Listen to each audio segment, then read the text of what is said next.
തൃശൂർ പൂരം കലക്കാൻ ശ്രമമുണ്ടായെന്നും അതെല്ലാവർക്കും ബോധ്യമുള്ള കാര്യമാണെന്നും മുഖ്യമന്ത്രി പിണറായി വിജയൻ.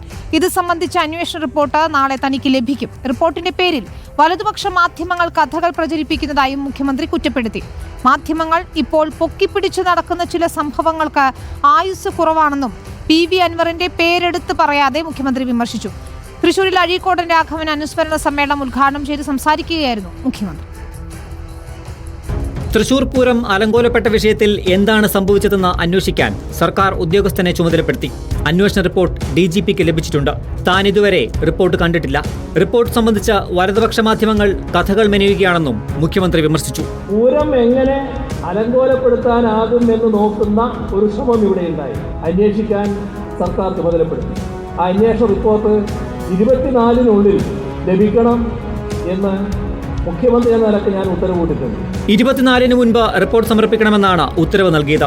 റിപ്പോർട്ട് കാണാത്ത മാധ്യമങ്ങൾ തങ്ങളുടെ താൽപര്യങ്ങൾക്കനുസരിച്ച് കാര്യങ്ങൾ അവതരിപ്പിക്കുകയാണ്. ഇത് തെറ്റാണെങ്കിൽ എത്ര വലിയ നെറികാടാണ് ജനങ്ങളോട് കാണിക്കുന്നതെന്നും മുഖ്യമന്ത്രി കുറ്റപ്പെടുത്തി.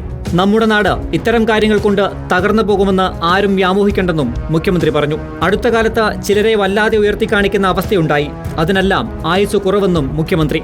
ചിലരെ വല്ലാതെ പൊക്കിക്കാണിക്കുന്ന അവസ്ഥയൊക്കെ ഈ അടുത്ത കാലത്ത് ഉണ്ടായല്ലോ. അതെല്ലാം എത്ര നാളാ നിൽക്കുക എന്നുള്ളത് നമുക്ക് എല്ലാവർക്കും അറിയാമല്ലോ. എന്തെല്ലാം കാര്യങ്ങൾ നമ്മളിവിടെ കണ്ടതാണ്. അതിനൊക്കെ ആയുസ് വളരെ കുറവാണല്ലോ. CPIM അതിന്റെ നിയതമായ മാർഗത്തിലൂടെയാണ് മുന്നോട്ട് പോകുന്നത്. അത് തുടരുമെന്നും മുഖ്യമന്ത്രി പിണറായി വിജയൻ വ്യക്തമാക്കി. റിപ്പോർട്ടർ, തൃശൂർ.